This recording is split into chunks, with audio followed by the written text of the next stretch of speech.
Welcome to CXO, a magical podcast to help you serve better and concoct experiences that are superlative in nature. I'm your host, Supriya Sharma, bringing to you in each episode didactic nuggets so you can get inspired to sprinkle stardust in your company, your home, and the community on the whole.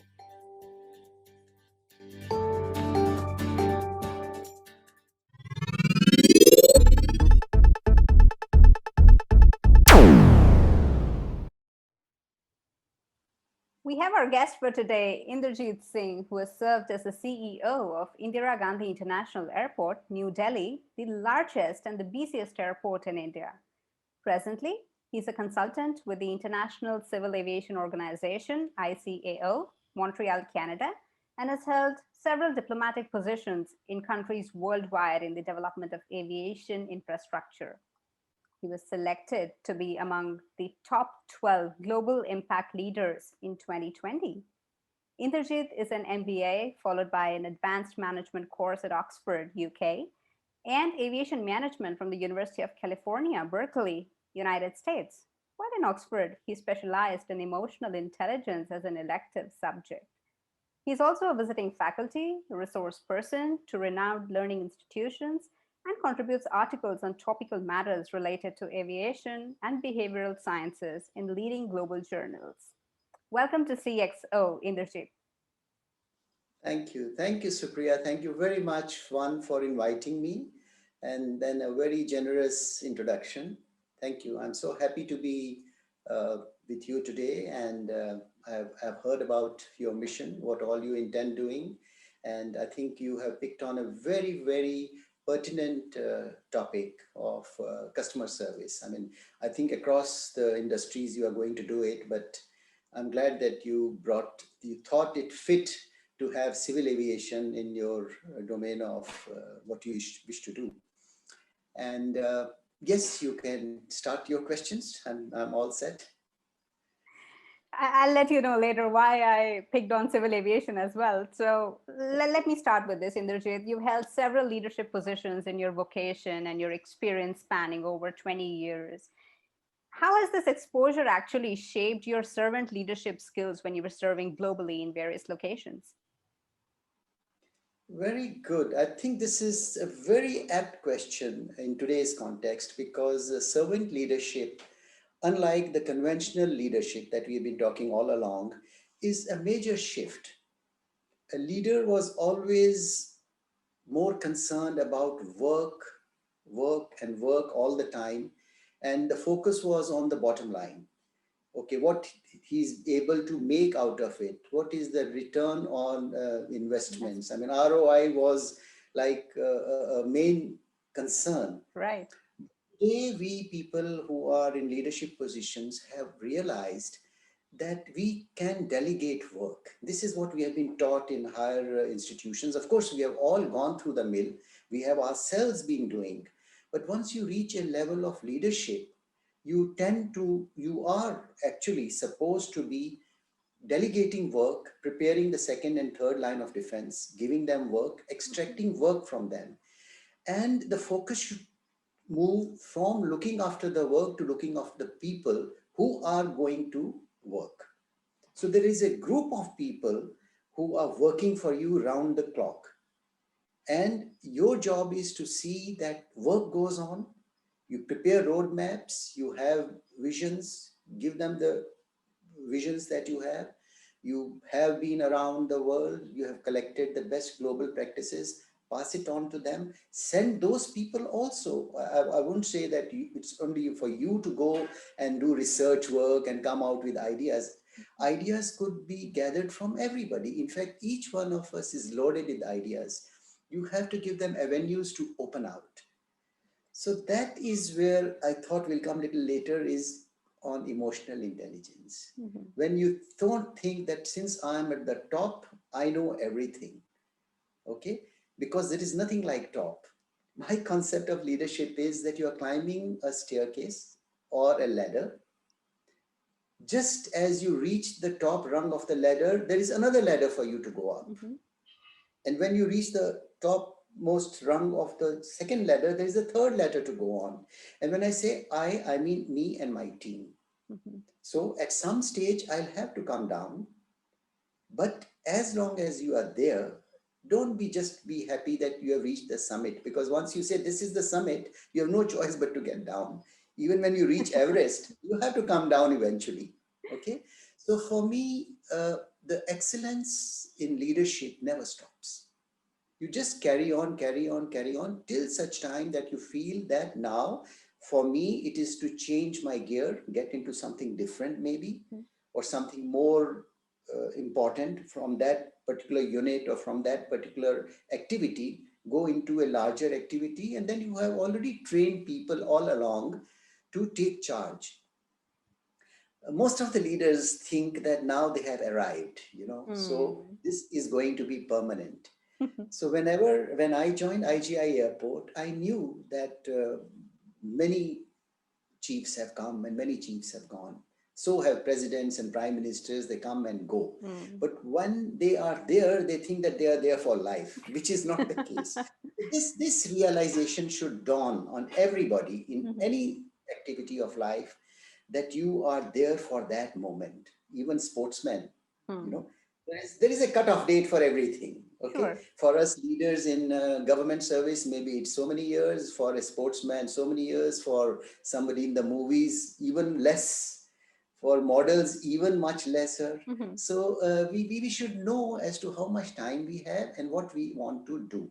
So to come back to your question, Supriya, is how this new shift has helped in productivity, prosperity for everybody, because then your team, because they know that there is somebody who is looking after us, and let us look after the work to make his life easier, so that he can focus more on us rather than on the nitty gritties of an organization or an airport or whatever. So I think that's a very important shift which has now come in. Yeah. Absolutely. Makes sense. As an organization, as a leader, like everyone is a leader in the organization, regardless of Yeah. where they are in the Yeah. hierarchical level. So, wherever Yes. you are in the organization, it's about the people around you, it's about carrying everyone together and having Absolutely. that one aligned vision.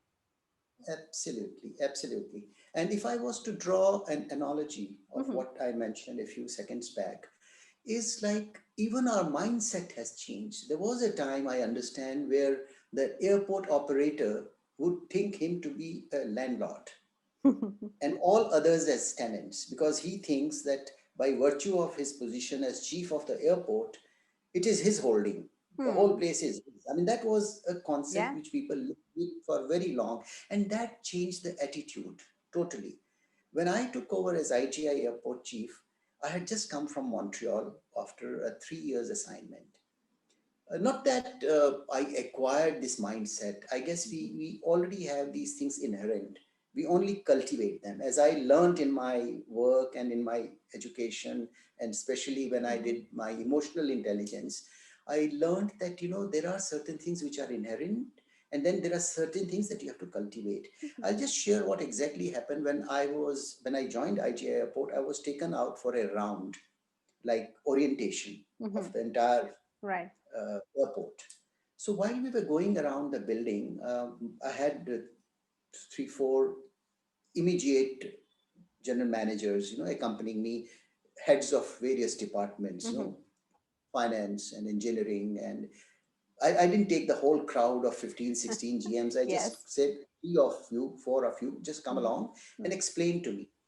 While I was going around, I saw one staircase going up, and it was written outside, uh, Chief of or DCP, Deputy Commissioner of Police for Aviation Security.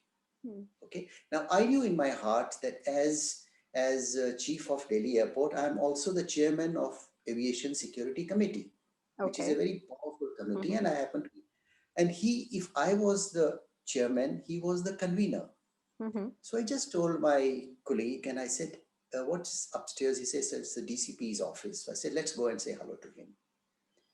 So he says, no, sir, no, you shouldn't be doing this. Mhm. Like in the morning, you had all the chiefs of different airlines visited you. In the afternoon, he is coming, and then the customs and immigration. Now, I somehow thought, no, I must go because it's come in my mind, I must do it.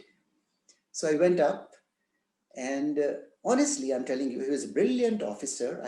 Because I had to know a little background of all who are going to come to meet me, Yeah. one after another.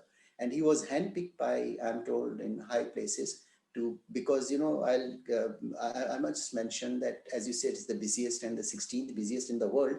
It is also the only hypersensitive airport. We have Okay. different categories of sensitivity from Okay. threat assessment. From threat assessment, there are sensitive, hypersensitive, ordinary airports. From threat assessment, no airport is ordinary. They are all Yeah. important to us. Yeah.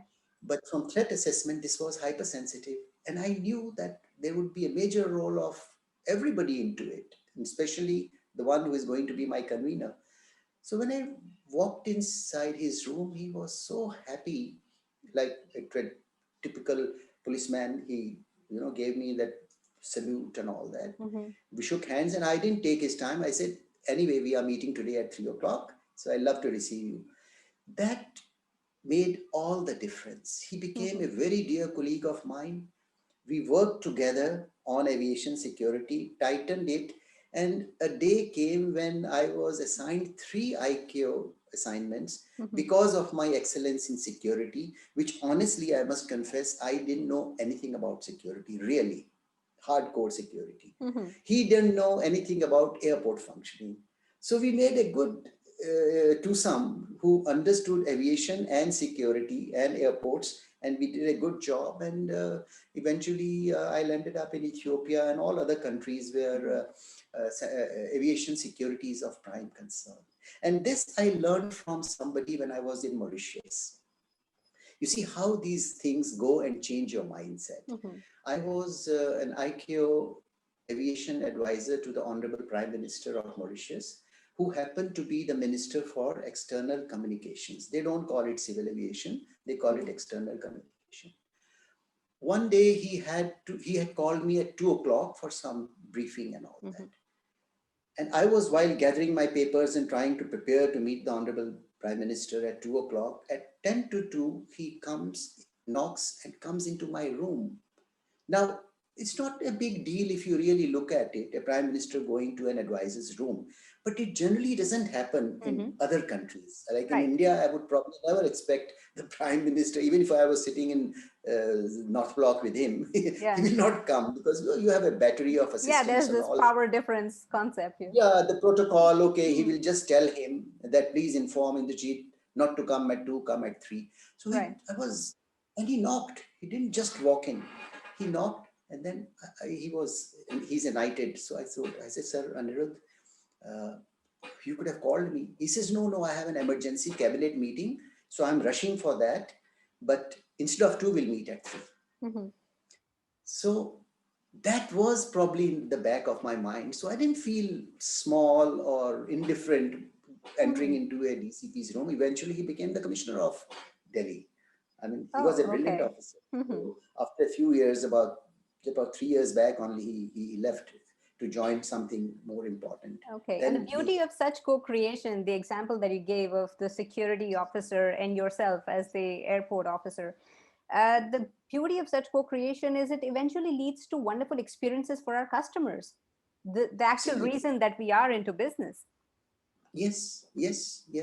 Once the customer relates with you, after all, police is like our customers at airport. They are there to serve us and the passengers and the security in a hypersensitive airport. So, I mean, if that ice is broken right on the very first or second or third day, then there will be no hesitancy for him to come to me, open out his heart. Otherwise, through proper channel and through files like a typical bureaucratic way, the bomb will blast, and then I'll come to know that there was some threat that side. Absolutely. This is exactly what happens. We go through protocols and all, and the event takes place even before you decide what to do about it. Sure. I think that was my and thanks why I could do all that, because the experience I gathered around the world by going places, working with people at very high level, people at lower level, everybody. And, humility does help. Sure, it If you are does. humble, Hmm. if you are humble, and it trickles down the line because the word spread all over. Hmm. And also there was a little takeaway that people, the staff and all, how volatile they can be at a Yeah. major airport where there are about 14,000 people working for you. Hmm. They get a signal that Sahab is very close to the DCP. So we better be very careful. I mean, it's a very Yeah. subtle signal Yeah. that they are not at loggerheads. Generally, even Right. when I was appointed, I was Hmm. told by the Secretary Civil Aviation Hmm. that you have to go there. And because I had just Yeah. come back from Montreal in a diplomatic position, we are trained to handle things in a different way. Hmm. So he said, I want you to go to airport. So I said, but I said, I have no exposure to a field job. Hmm. So Supriya told me something which I would like all these people who will probably Yeah. listen to our thing. He gave me one line answer. He Okay. said, Inderjit, airport of that size is a big machine. It moves on its own momentum. You don't have to actually push. Imagine a railway, rail engine. Hmm. Okay, you don't have to push it. It's got so much of momentum that even after you apply brakes, it takes about 4 kilometers to stop. It's got its own weight, momentum, speed, and everything. Right. So he says it all works. All that you have to do is keep the machinery well oiled. And he gave me an example that, unfortunately, your predecessor had a lot of problems with immigration, with health, this, that, every agency. So you just ensure that everything moves smoothly. You don't really have to work too much. That is what delegation. Hmm. And instantly I said, sure. When should I go? He said, yesterday. I said, no, not yesterday, but maybe in a day or two. Then he Hmm. said, no, I'll give you 10 days, go around and see some of the top notch airports because we are the 16th busiest. See some 3 or 4 busy airports. So you'll know the nitty gritties of the whole thing. Hmm. And I enjoyed my tenure. Of course, I lived 10 years in those 3 years because, it's a very demanding job. Yeah. You're always on alert. Any untoward situation can come. A capital airport Hmm. where all the heads of the states, heads of the governments land up. So you have to ensure security is tight, everything is okay. And the media around, how hypersensitive the media is. Even if one blade of grass takes fire, they'll say, Oh, yeah. fire at IGIA airport. And uh, airport chief not available to comment. That it Hmm. all starts like that. They build up the Yes. theory like that. Even if you go and give a statement, the story starts like that. Major fire at airport from Hmm. reliable sources. None of them is there to see, but from reliable sources we know major airport and chief not available to comment. A chief is Yeah. sitting there. Ask him and he'll comment, but Hmm. no. So that's the fun of it. Yeah. Yeah, so thanks for that quick insight into building a culture of service at the Delhi International Airport. As the head of Yes. the airport, how do you actually rate the significance of customer experience? Absolutely. Another good question, Supriya. Uh, I personally feel that we have two customers. One Mm. is passengers and one is airlines. We are there to serve them. Airlines are quite, while as airport, the passengers are vocal. Hmm. So we have to focus more on passengers because if a Frenchman was to tell you, he'll say that's our raison d'etre, which means the very reason of our survival or our reason of being there is to serve. And whom are we serving? The passengers. Okay, there is immigration, there is customs, there is security, there is all these agencies, Hmm. restaurants, duty free shops, Yes. all those things are there.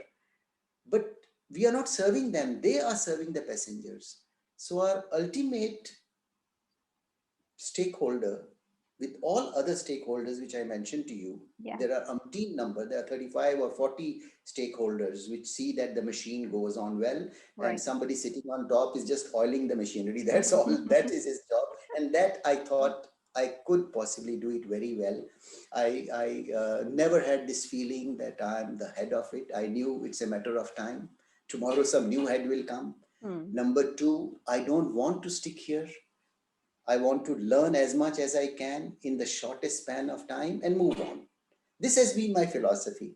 And while I was the chief here, I was picked up, handpicked by His Highness Sheikh Ahmed, the ruler of Dubai. He happens to be the head of Emirates. He's head of everything there. Mhm. So he met me in a conference and instantly offered that why don't you join Dubai Aerospace Enterprise? It's going to be a 16 billion US dollar Mhm. enterprise, and we would make you the head of the aviation vertical. They had Mhm. aviation, they had aircraft manufacturing, Okay. and they had airlines. Because he was the head of Emirates and Etihad. I mean, Mhm. everything comes under him Right. naturally, and Mhm. very, very down to earth, superb, intelligent man from Harvard and all that stuff. So Yeah. I told him that I love to, Your Highness, to join you, but the day I ask my government to relieve me, I'll suddenly become very important, indispensable. And Mhm. that's exactly what happened. When I put in my papers to leave after 3 years, I was told, no, no, no, we want you here for life. I said, no, I don't want to be here for life. I want to, and maybe I'll come back one day. And then there was no looking back. One thing led to another, and Mhm. it just went on and on. So to come back to your very nice question, customer is at the core of the leadership.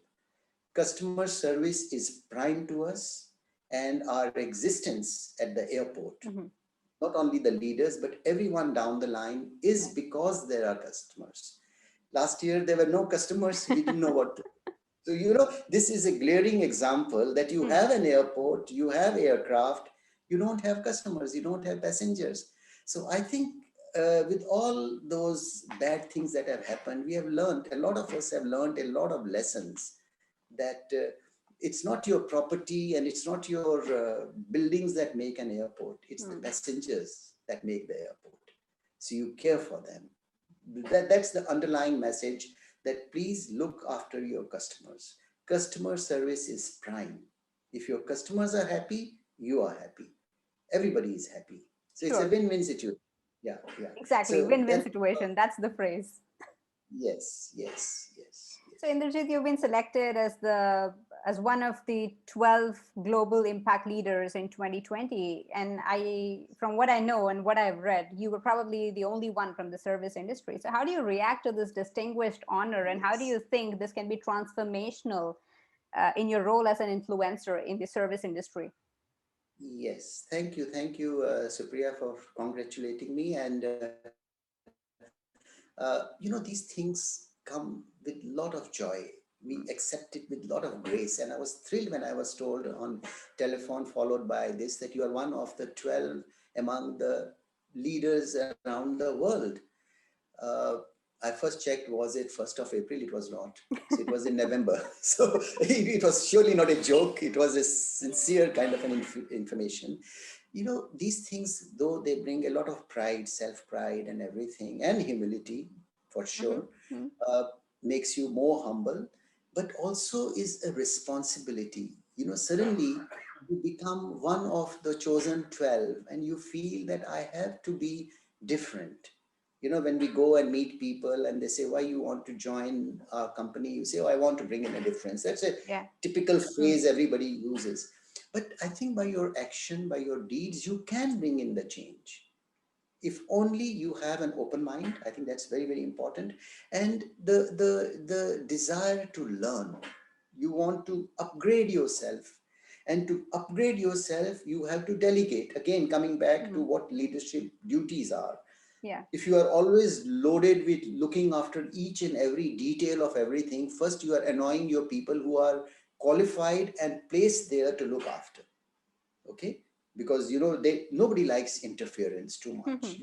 So I stuck to a weekly, fortnightly meeting Yeah. where you tell them exactly what you have in mind, Mhm. because in our work you can't plan for 1 year. You always have course corrections.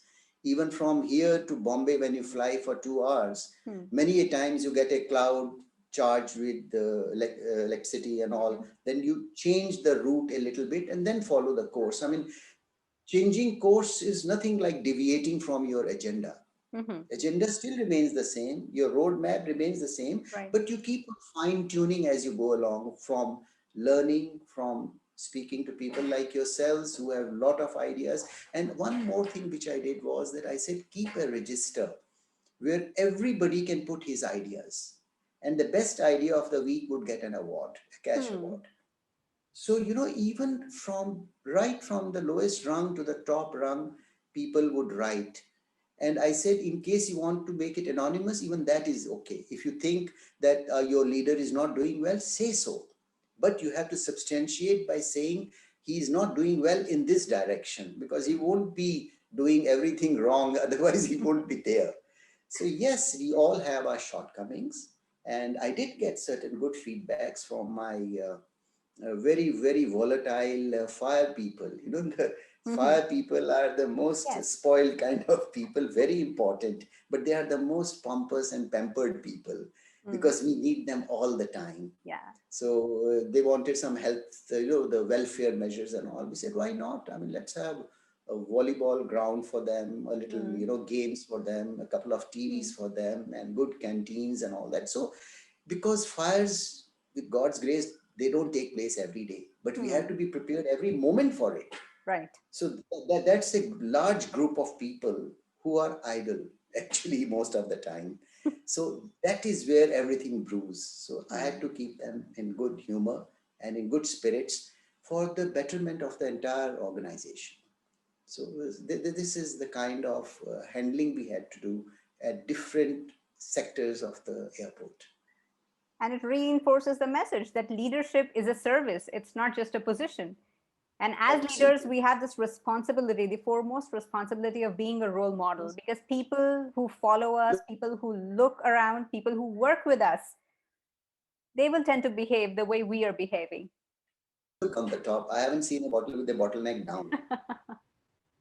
Yes. So they look upon, you see, if you are a role model for them, I mean, that's most important, because I have witnessed that if, first of all, they should have faith in you, Hmm. then they should know that you are capable to be there. Okay. Yeah. And that is tested. I mean, we averted a major crash at IGIA airport, a 747 loaded with the fuel coming from New York to Delhi.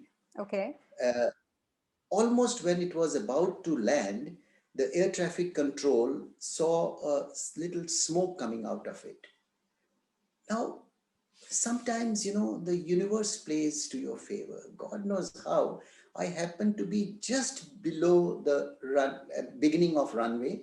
Hmm. There was a road, and my chauffeur, my driver, who was Air Force corporal, very daring chap, Yeah. he was under. I looked up instantly because we have this radio telephony Yeah. RT. So Okay. whatever is the communication between different, so air traffic control were uh, telling the chief of air services Mm-hmm. that smoke detected.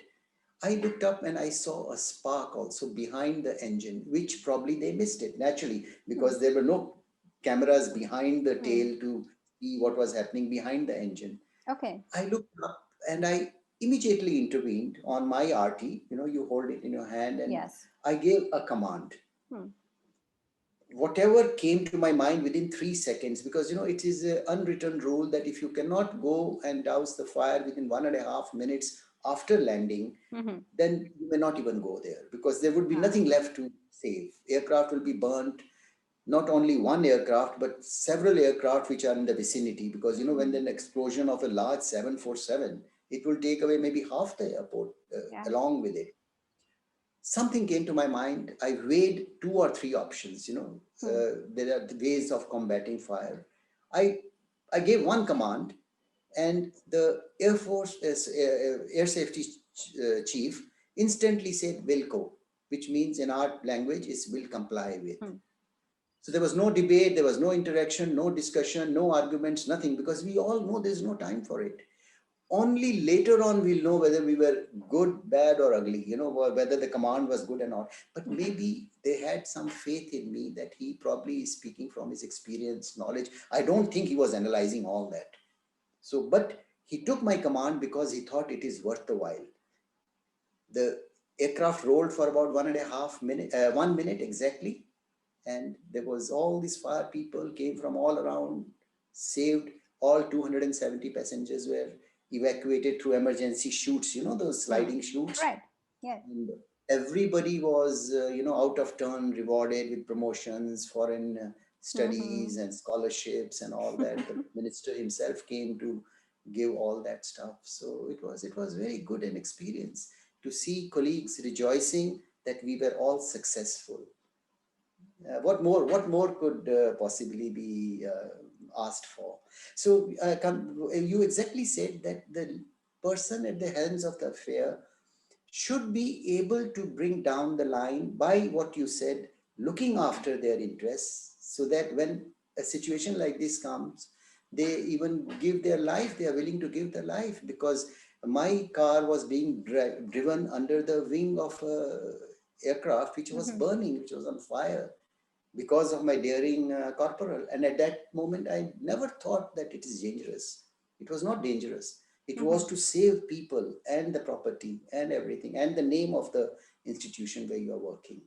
Wonderful, And wonderful. Thanks for sharing suddenly that it felt example. good. And the whole idea here is to have that aligned vision. I mean, everybody in the organization, like you just gave an example of your colleague who was driving you through, and then you were both aligned on what the ultimate goal was and what the vision of the organization was. So things Yes, became so yes, simple in the moment. You yeah, knew what was to be done, and eventually yes. you succeeded. And he knew more than me because, he didn't ask me, sir, shall I take the car under the burning wing? Hmm. What about you? He didn't ask me. He crashed into the wooden gate, at the end of the runway, though Hmm. there is a big wall all around the periphery of an airport. Yeah. But at there we have it's called the crash gate. It's Hmm. out of wood. So when, Okay. in such emergencies, you can break through. Of course, there are guards to look after that Hmm. unnecessarily people don't just drive in. So he crashed through the gate, went under the runway. He didn't even ask me, and I was not even bothered. I mean, at that moment, I didn't realize what is happening. It was in the hindsight later Hmm. when some people asked me, "Oh, everybody's got an award. What did you get?" I said, "Look, I was rated number one officer amongst all the PSUs in the country.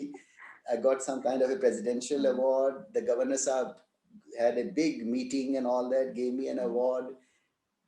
People recognized my worth. And more than anything else, Supriya, I got the confidence and respect from my colleagues, which is very important. And then somebody as ordinary like me becomes an extraordinary. Suddenly, this is what the fun is, Supriya. Tomorrow you are Supriya, but you do something somewhere, and suddenly you become a woman of substance. Everybody says, "Oh, Supriya, she is a woman of substance." Now, a Supriya who was just a woman suddenly turns into a woman of substance by her speech, by her work, by her deeds, whatever. Or you write something and Hmm. people suddenly recognize you. So, when you mention about being an influencer, you have to work to become an influencer, Hmm. because there are these accreditation societies or accreditation groups which really go into the nitty gritties of what your achievements are, and then they think then and they recognized why you because you said service industry. Now, our aviation industry is no ordinary industry. I must tell you, and all the viewers who will probably watch us one day talking to one another, that United Nations, where I work, I mean, ICAO is under the umbrella of United Nations. You have Okay. several agencies. Hmm. So, International Civil Aviation Organization is a specialized agency in the United Nations system of organizations. Like you have WHO, you have WTO, you have UNDP. All these agencies Hmm. come under the big, larger umbrella of United Nations. Now, United Nations in 2015 drew a plan for the year 2030. 2015, everything was okay. I mean, Hmm. nobody expected this pandemic to arrive and all that. I mean, we had SARS and Ebolas and all Yeah. going on all the time. I mean, it's nothing new. This virus is a little larger manifest of what we had Already experienced seen. earlier. Yeah. But this is a drastic, we'll come to it later. So they have made 17 strategic development goals. They're called SDGs. There are 17 SDGs. You name anything and it's covered under it, because United Nations is the world government. Right. Okay, so it has to be global. So approach was global, and they picked on each and every aspect of human endeavor and listed, amalgamated them into the 17 SDGs. Now it is official, it is recorded that of the 17 SDGs, 15 depend on the role of aviation. So, your choice of picking on this industry is it is in your subconscious mind that you knew that this is an important agency. Don't discount any other agency. Tourism is Sure. very important. Hospitality is very important. Trade is important. Commerce is important. Oil is important. Everything is important. All industries are important. But none of the industries, out of the 17, they depend on 15. They say, 15 agencies will benefit from the role of aviation globally, the connectivity or what. A very simple example in today's context, which is important to tell you, we have developed this vaccine. Okay. Now, what will you do with the vaccine if you have no connectivity to spread it around the world? And who will do it? Who will do it? You can't ship it. You can't send it by train to United States. You can't send it, or vice versa. You need, and we have done a study that you need 8,747 loads equivalent to ensure that the vaccine goes all around the world. So, again, just to prove my point, how important aviation is. So, and aviation, and who runs the aviation? People, passengers. So again, it boils down to the same subject that we are discussing today, service. Service by the people who are running the show, service of the people because of whom we are running the show. So ultimately it comes down to customer. Because of customer, we are there. And these people, 14,000 or 15,000 at IGIA airport, whom we used to work with, are all there to come and serve these people. But if you don't do it wholeheartedly, what is the point of coming and serving? Yeah. I used to see some very lethargic managers. Then I used to take them in my office or take them away from people and tell them that I'm sure somebody in your household is ill today. There is somebody who is deprived of something. You have probably sacrificed everything. You have worn your uniform and come and sat here. Give your best. Don't just come to pass time. You are in a service, and a very important service. Everybody is looking at you.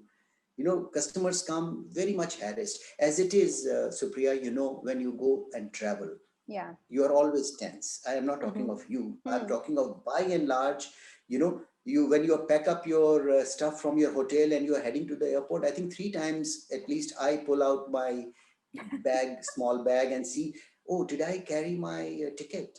Is my passport intact? Because you feel, oh, maybe I left it there. Yeah, this is what happens. Yes, it's each one of us has experienced. When you land up in, let's say, UK or New York or somewhere, you look at my bag coming, you feel your bag is not going to come. And everybody thinks that. That's human. You always feel that he's got it, but mine is not coming. And when you get it, then other person thinks that, you and I got it, but he is not going to get it. And then he starts imagining that where will I go and how will I buy things and this and that to just survive till the bag comes the next day. So you're already tense there. So our intention should be at leadership position and down the line to make you feel comfortable, to make you feel relaxed that here we are to serve you. You get your done immigration, customs and all. It's my duty to make sure that I take you up to the gate position. Right. How I coordinate with airlines, how please tell them to hold on. I can see your passenger is on the way. He is on the wheelchair, or whatever the reason may be. Because that tension is what kills people. So we have to remove that. And especially in these days, where everybody is tense, there is this, I say it's a fear of fear. Everybody is so Hmm. scared and tense. So if by our positions or our knowledge or our courtesies, we can make them comfortable, we have won the war. Yeah, so now I'm sure all our listeners know that when we are talking of experience in the aviation industry as a customer, we are not just talking about the wonderful food and wine that we enjoy when we travel in business class or the first class, but we are actually talking about what makes a difference, the 15 of the Yes, 17 Sustainable yes, Development Goals of the United Nations. yes, I mean, that concerns yes. the entire world. Absolutely. I think that's why I wanted to bring home this point that it affects a very large population of the world where everything in the world is encompassed in 17 SDGs. Mhm. 15 is where we can pitch in and help. So is what more do you want? That I Makes mean, sense, I think right? you are bestowed with very good luck, Almighty. You are the chosen few people who have been assigned this job. Mhm. That okay, serve people, serve with dignity, hold them in very high esteem, Yeah. look after them. These carpets and chandeliers and all peripheral. Okay, Mm. when it hurts you or when you are in pain, even Mm. a seven-star hospital cannot give you as much comfort as a very good nurse, a Right. compassionate, somebody who has empathy, who is Mm. compassionate. You look for that doctor. Yeah. You look for that doctor who comes and soothes your nerves, not somebody who is giving you air conditioning space and chandeliers and this and that. Who cares? Yes, if they are there, you feel good. Okay, your pain, Mhm. you don't, then you divert your attentions to the Mhm. televisions. Mhm. But your basic thing is that the staff who is working there, how keen they are to make you fit and let you go out as soon as possible. Because I Exactly. always felt, yes, at airport, Supriya, is not a place where you go to stay. Hmm. Okay, you go to stay at a hotel, you go to stay in a hospital, you go to stay in a cinema hall even for 4 hours. But airport is one place you come to go away. I mean, it's a very strange place where you basically come to Uh, go away. You are not coming there to stay say, 2 hours, 3 hours because of our security hmm. compulsions. And there also we have made your life simple. I mean, there is this temptation of going to a duty-free shop, there is restaurants, there are Yeah. theaters, there are museums. Hmm. So, it keeps you preoccupied with that tension that you are carrying on with. So Absolutely. that's the whole aim. Customer service is paramount, I would say, in 2 words. That you Hmm. may be the best educated man, but if you don't have the compassion and empathy for people, I don't think you should join aviation or Hmm. any service. We are talking of service industry because Hmm. you started with that. One chosen one from the in the security, sorry, in the service industry. Service Yeah, industry. Yeah.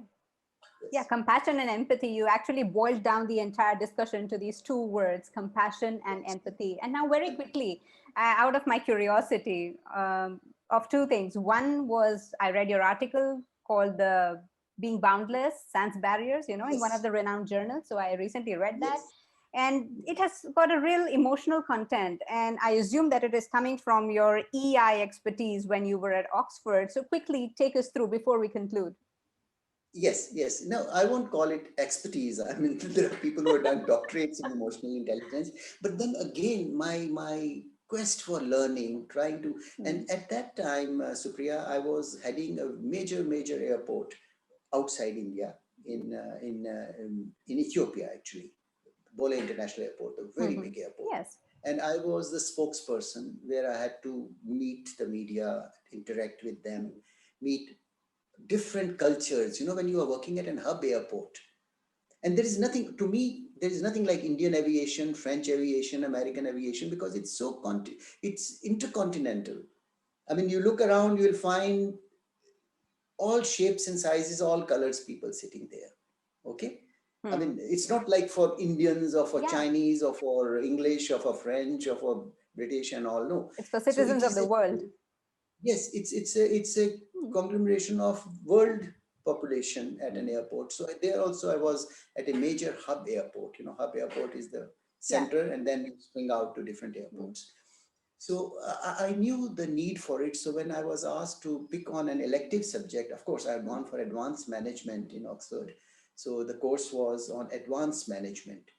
And but emotional intelligence was something which always attracted me. I have been at a personal level, I've been very spiritual right from the very beginning. I've been reading Richard Bach and like books which Yeah, influenced Richard me Bach, a lot. yes. Mm. Yes, you like him? Yeah, yeah. Okay.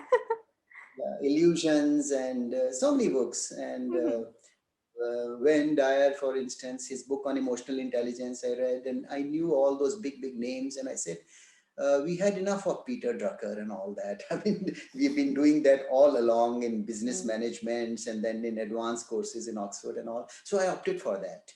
And it helped me a lot. I mean, it cleared all those cobwebs which I had in the beginning, because you see, a lot of people, if you're trying to be a little soft, they say, oh, you're being emotional. There is where I understood what emotional intelligence is. Emotional is different, emotional intelligence is different. It's like three stages of wisdom. You learn something Yeah. to start with from your books, from your college and all, then you analyze it. So it's like an experience. Then how you use that is your wisdom. So Sure. emotional intelligence takes you to that level where you have the knowledge, you have the experience. How to use it is your wisdom. So how to handle people, how to handle conflict situations, it's a very tough job. And how to handle crisis situations, how not to get panic, because whatever will be. I mean, I don't leave everything to destiny. I think we have a major role to play to mold sometimes the Yeah. situations. Destiny maybe not, but situations are under control. Sure. There are problems, there are solutions already there. True. Okay. Like Rumi, I'm sure with your kind of background, Rumi and his quotations. He said once that wherever there is a problem, solution is already there. It's for the human to look for the solution. So our Correct. endeavor should be to analyze and see where I can find solution. So we should be more, there are some people who look for problems in solutions. We should be looking solutions from problems. We have to reverse the whole thing. Otherwise, many a times they say, no, that's not possible. Even if you finish your line that I wish that we could do this. And even before you have finished it, no, sir, not possible, not possible. You know how people are, they will not do it. I say, collect them, we will tell them the advantages which this will bring to them, and then to the leadership, because they're all leaders in their own way. I mean, uh, even a fire chief is a leader of his group. Aviation as ramp man is leader of his group. Then finally, because you have to have somebody who becomes like a nodal person whom ministers and prime ministers can pull. So you are that sacrificial goat right on top, sitting there and looking around and making sure that everything goes well. That's all the role of leadership today is what you mentioned. Let people work, you look after them. Then your people will look after your prime person at the airport, which is the passenger. I think I shared one article with you, not a mere PAX. Yeah, I don't know if you had the time to have a look at it, but the main contention, and I wrote it about 10 or 12 years back. I mean, imagine, even at that time, I had a strong conviction that service is what here we are for. Service of whom? To airlines, airports. Airlines are silent spectators. They make noise, but a different engine noise. Yeah. Passengers are the real people, and I won't say noise. They pay, they demand service, and today's passenger is very aware. Right. It's not like you can just hoodwink and say, oh, this is the best. No, they'll say 7 hours back or 3 hours back in Singapore, it was different. Why can't you have that here? So, Absolutely. because you are traveling, your passengers are traveling all the time. So it's not just a mere PAX, just like you said. It's not a mere PAX. I think that was the title of my article. Not a mere PAX. Don't just call them PAX. They are very privileged people. Sure. Look after them, serve them well, so that they come again. All these movies which become hit is when there is a repeat value. You go and see it once, then you go and see it twice and thrice. then they say becomes a big, what is it called, buster? They call it Blockbuster, yes. blockbuster. Value is the right word that you Value, actually picked on. We are value, here to value serve. is, We are here to yes. create value for the people we are And serving. there are so many movies which I think I've seen it 10 times. I'll never get tired looking at them, you know, it's because they are so good. The content is good. I think Sure. all boils down to content. Yeah. Wonderful. We are Heroes so of the world. delighted to have you here, Inderjit, Thank today. you. Thank you. Supriya. I'm so happy that we met. And thank you very, very much for inviting me. I enjoyed every moment of our discussion.